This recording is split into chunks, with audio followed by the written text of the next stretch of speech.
Olá, meus queridos irmãos, boa noite. Que a paz do Mestre Jesus esteja nos nossos corações, que nós possamos mais uma vez nos envolver com a mensagem acolhedora, fraterna e também de orientação da nossa irmã Joana de Ângeles. Hoje estamos fazendo o capítulo 5 do livro Vidas Vazias, obra psicografada pelo Divaldo Pereira Franco. E a lição de número 5 intitula-se Nunca Subestimes o Amor. Tão lindo falar do amor, não é, meus irmãos? Porque todos nós somos carentes desse sentimento. Todos nós desejamos de uma forma ou de outra amar, sermos amados.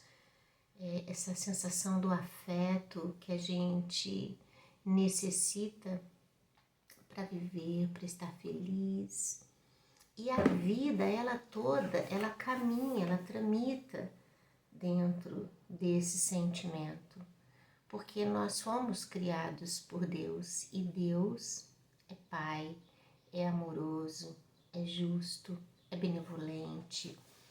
E essas características da divindade resumem, e outras tantas, resumem a sua obra. E nós somos obra de Deus.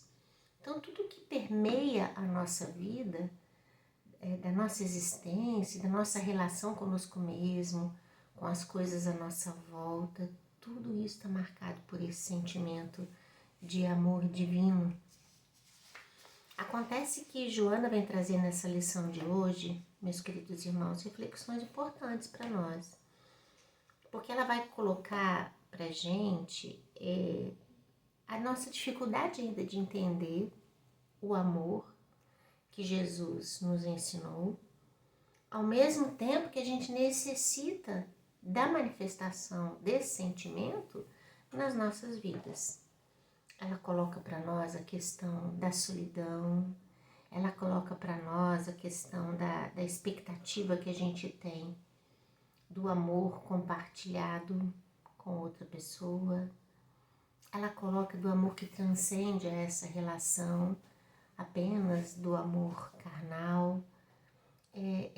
Ela vai abrir o nosso coração, o nosso pensamento nessa lição para a manifestação mais pura do amor divino, que foi a presença de Jesus entre nós, da vivência do Cristo, desse momento do Mestre junto de nós e até hoje zelando pela nossa integridade, pela nossa felicidade, pelo nosso equilíbrio, não é?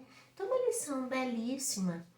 Ela começa aqui colocando para nós dos desencantos da vida. Então, ela diz que a gente está sempre assim, enfraquecido, se sentindo ferido, sofrido, como diz assim, não completo, porque as expectativas nessa área da afeição se resumiram apenas a inesperados desencantos ou nos processos das relações físicas do amor entre casal. Então, Joana coloca que a vida nossa é marcada por essa estrutura psíquica. Interessante a gente pensar, meus irmãos, que o sentimento de amor que permuta todas as coisas, ele vai muito além dessa manifestação. E olha que a vida a dois, né, ela tem um extremo valor na procriação, na oportunidade de novos espíritos reencarnarem pela via afetiva, do amor, do consórcio afetivo. Então tem um extremo valor sobre isso. Joana vai dizer pra gente aqui dos desencantos que surgem, às vezes de uma expectativa não atendida, às vezes pelo desconhecimento que o indivíduo tem do outro parceiro, das vidas provacionais, dos resgates, dos reajustes que se fazem necessário. Entretanto, esse sentimento que une duas pessoas, ele é sentimento gerador de energia positiva quando esse casal consegue compartilhar dessas experiências da vida física, não esperando do outro aquilo que está dentro da capacidade do indivíduo no campo do seu desejo, mas de entender esse outro que está lado a lado, de que ele é capaz de dar a sua cota de amor também dentro das suas estruturas psíquicas, emocionais. Então, Joana, ela começa a tratar desse assunto, ela diz, no parágrafo 2º, ela coloca assim: a carência afetiva, por diversas vezes, faz-nos acreditar numa bem-sucedida aparência de amor. Então a gente se permite, ela fala, confiar que valia a pena entregar o coração, o sentimento, a nossa vida, nos sentimentos que nos eram apresentados. Interessante pensar, meus irmãos, que nós, espíritos encarnados no planeta Terra, as relações afetivas, né, elas se organizam dentro desse princípio de reajuste necessário. Então, é como se a gente tivesse na vida a procura desse indivíduo, desse espírito, desse outro ser, para que juntos a gente possa trilhar os caminhos da nossa transformação moral. É claro que todos nós somos dotados do livre-arbítrio, a vida se ramifica por conta dessas nossas escolhas, das decisões que nós tomamos, daquilo que nós buscamos, sem dúvida, nada foge também a isso. E às vezes a gente acaba por se comprometer ainda mais, né, na vida física, por relações, por elos afetivos que nem na verdade deveriam se consolidar e se consolidam porque assim nós quisemos, assim nós desejamos e buscamos nessa nossa capacidade de gestar a nossa própria existência, né, nesse livre-arbítrio que nos é facultado. Mas a gente entende também que existe uma cultura vinda aí também de décadas atrás, né, em que existia um modelo patriarcal de estabelecimento do grupo familiar. Então a mulher tinha lá seu papel definido, o homem também, e mesmo a contragosto, mesmo não desejosos, aquilo se consolidava de forma autoritária, né? sem levar em considerações os sentimentos de um e do outro. A gente entende também uma cultura de que a mulher deveria assumir um papel muito assim de bibelô, né? Dessa representação do seio familiar, da vida familiar, da genitora, dessas coisas todas, e ainda fomentada por sonhos, por fantasias, por ilusões do encontro que se deveria ter com o verdadeiro príncipe encantado. A gente vai ver uma ramificação disso na literatura, a gente vai ver isso na música, a gente vai ver isso nos contos, né? Nos contos de fadas, em que a mulher ela é sofrida, né? Desiludida, e de repente ela encontra a pessoa e vai ser feliz para sempre, essa coisa toda. E a gente ainda vê uma educação hoje familiar que ainda tem muitos pais criando filhas para encontrarem o príncipe encantado. Então, tentam dificultar qualquer ação de movimento, ainda quando criança, nas relações de frustrações dos amigos, das brincadeiras de escola, das atividades que precisam ser desenvolvidas e que vão, de certo modo, preparando o indivíduo para lidar com as dificuldades. Então, nada disso às vezes é permitido, é possível, e quando a pessoa fica na idade adulta, que tem que lidar com questões de adulto, não está preparado porque não foi trabalhado quando criança nas questões de criança. E tudo tem que respeitar a sua etapa. Então, Joana fala isso, ela fala que, de certo modo, a gente destituído dessa realidade da vida, a gente faz da vida afetiva um conto de fadas. Então, tudo parece que tem que caminhar muito dentro de padrões já estabelecidos, né? Então, o casal, seja ele qual essa formação, tem que se encontrar, se amar e viver felizes para sempre. Pai e mãe tem que ser aquele modelo ideal de comportamento. Pai e mãe têm sempre que amar filhos, filhos têm sempre que amar pais. Sabe esses padrões de comportamento que vai engessando a conduta do indivíduo sem que esse valor, né, que é um valor importante, é claro que melhor assim fosse, pais e mães amando filhos, né, filhos amando e respeitando pais, que casais que resolvessem viver juntos, se amassem, se respeitassem, isso é o desejo de todos nós. Mas isso é construção que leva tempo. Então, às vezes, exigir do outro esse tipo de comportamento leva e gera frustração, porque a pessoa ela não dá daquilo que ela não tem. Então, é construir um novo pensar sobre as relações e sobre esse sentimento de afeto que nos une pelo amor. Então, a gente vai encontrar pelos processos reencarnatórios, né, da nossa história como espírito imortal, a gente vai encontrar uniões que não são perfeitas. Que tá lá o companheiro e a companheira tentando de algum modo, o casal tá lá tentando de algum modo se ajustar, se compartilhar ideias, compartilhar as coisas, e às vezes isso não é tão simples quanto pareça.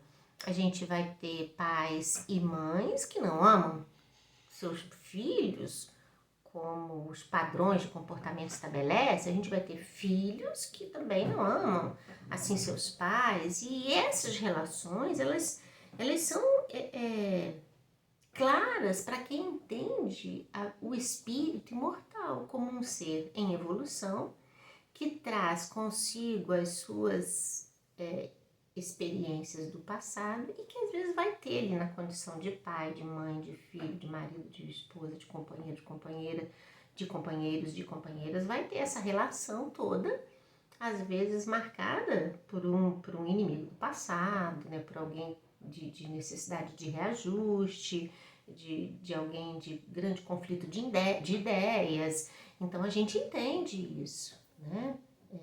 É fato que a doutrina espírita sempre nos coloca que se a gente ainda não consegue amar alguém e estaria dentro desse nosso entendimento o amor, né? Que ainda não consigo amar minha mãe, não consigo amar o meu pai, né? Se esse sentimento ainda não nasce, que seja pelo menos o sentimento de gratidão e de respeito a permutar essas relações. Então a gente vai entendendo que a construção desse sentimento, que quando vier com toda a sua energia, virá para ficar, porque esse é o único sentimento capaz de nos fazer avançar, ou seja, quando a gente conseguir tirar de dentro de nós próprios esse sentimento ainda latente, a vida vai fluir de uma forma melhor para nós. Mas isso é construção.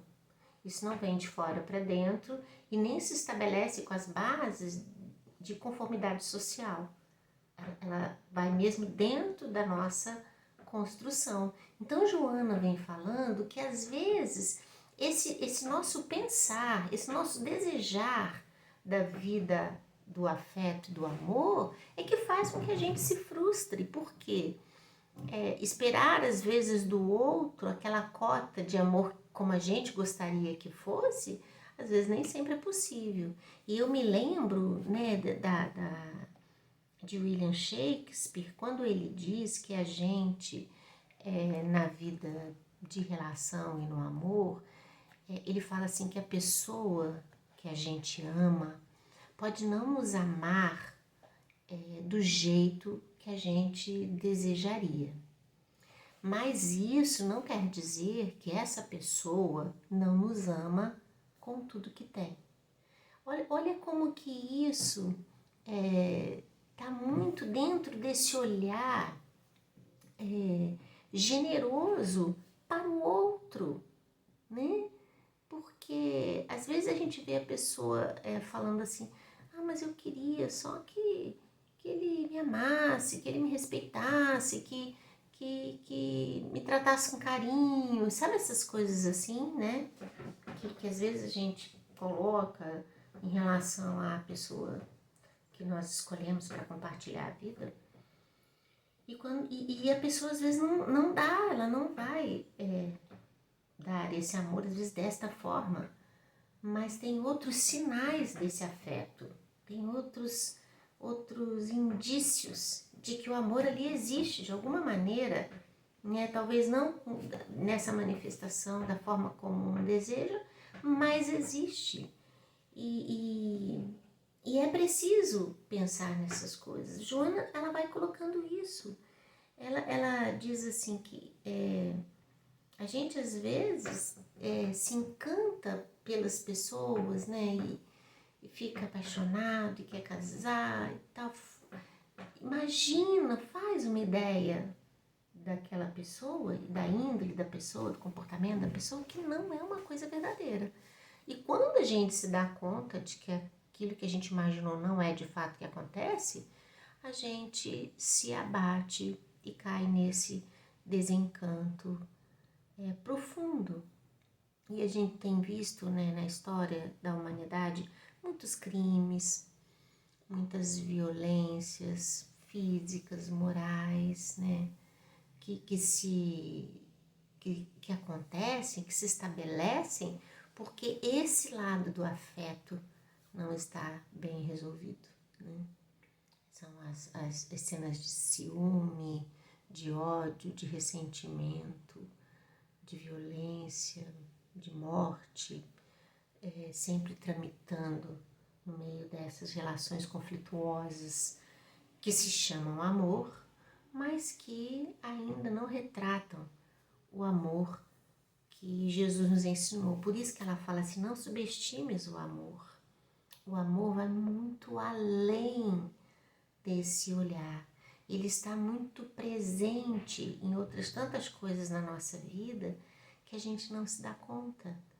Então a mensagem que ela vem trazer para nós, ela caminha bem nesse aspecto. Ela vem falar que a gente, na verdade, o que a gente sente é um grande vazio existencial. Espíritos como nós, meus irmãos, num estágio em que nos encontramos, é natural que a gente tenha muita dúvida, muita incerteza, porque nós estamos nessa fase, né, de consolidar o bem no nosso coração, de fazer as reflexões com o que a gente com o que a gente pensa sobre a vida, sobre as pessoas, sobre nós próprios, nos dias de hoje. Hoje ainda conversava com um amigo. Estávamos a assistir a um vídeo que nós iríamos utilizar num trabalho profissional. E aí nós víamos ali algumas cenas que nos remetiam ao período da escravidão no Brasil.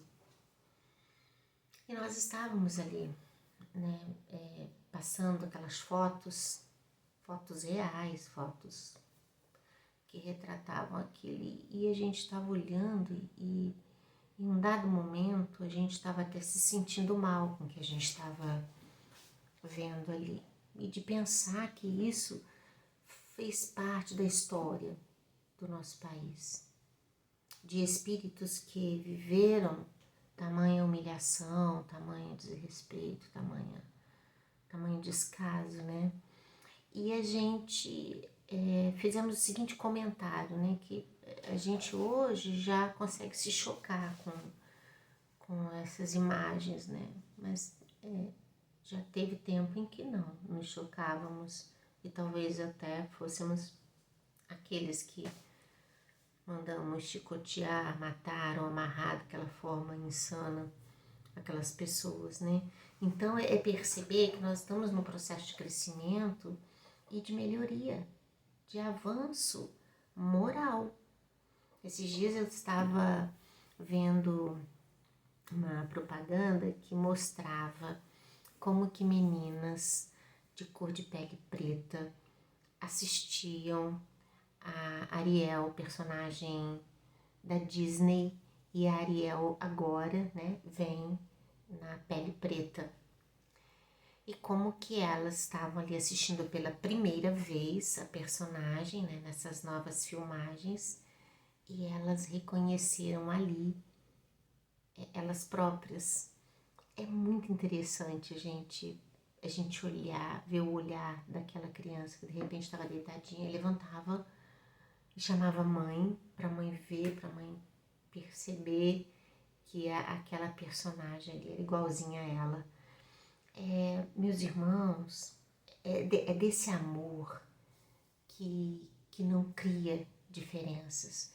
É desse amor que pode reconhecer o valor de todos, independente da sua classe, da sua crença, da sua raça, etnia, do que seja.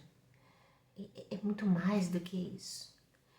É do amor que faz a gente ter complacência e condescendência, de ter respeito pelo ser humano, de se preocupar com o outro, de não passar indiferente àquele que está na rua, de se preocupar se a gente está tendo um prato de comida, se outras pessoas estão tendo esse prato de comida, de chorar junto com quem está ali em sofrimento, compartilhando as suas dificuldades, de se movimentar internamente numa ação fraterna.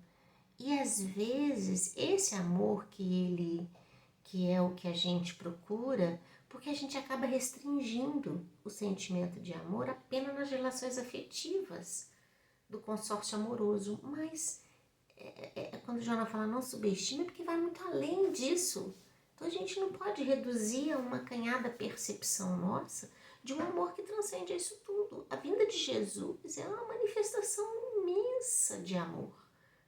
Porque Jesus, um espírito de extrema luz, vem até a Terra nas condições de um corpo físico.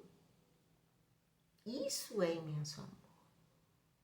Isso é amor, devoção, um amor renúncia, um amor ensinamento, um amor que gera bondade, energias boas. É desse amor, é esse amor que a gente vai viver um dia. É como se a gente depois fosse olhar para trás e falar, nossa, como é que eu me perdi numa compreensão tão equivocada desse sentimento que é tão grande, tão amplo. A gente se lembra da obra de Paulo e Estevão, que Paulo, apaixonado por Abigail, e Abigail era então o sonho desse casamento feliz, desse casamento bem-sucedido, da mulher perfeita, que na ideia dele era Abigail, dos sonhos de mocidade. Abigail, por sua vez, encontrava em Paulo aquele homem que seria o protetor dela, o companheiro a quem ela iria amar e estimar, cuidar e zelar por todos os dias da sua vida. Na trama vivida por eles em vida real e que é narrada nessa obra, eles se separam, eles sequer na vida deles, nessa encarnação, eles não sequer se encontram fisicamente para a prática sexual ou coisa assim. E esse amor, ele é colocado num segundo plano por ambos, porque quando Abigail descobre o cristianismo, ela tenta dizer para Paulo que o Messias esperado, né, era Jesus Cristo. Só que Paulo, doutor da lei, achou então que a pessoa escolhida, a esposa, não seria de fato essa mulher se compartilhasse daquelas ideias que ele não podia aceitar de jeito nenhum. Enfim, não vou narrar a história, a vida deles segue em outros cursos, né? Abigail desencarna antes de Paulo e ao final da obra, ao desencarne de Paulo, Abigail o aguardava, aguardando que Paulo se desprendesse então do corpo, pela morte do corpo físico, e ela estava ali ao lado do irmão e de Jesus para receber Paulo, o apóstolo devotado do cristianismo. Então a gente nota que numa vida, né, naquele dado momento, ambos unidos por esse amor, por esse sonho de união completa e perfeita, eles abrem mão disso na busca do verdadeiro amor, daquele amor que preencheu o coração dos dois. E olha que coisa mais linda, porque Abigail tem o seu coração preenchido desse amor divino. Paulo, convertido, tem o seu coração preenchido desse amor divino.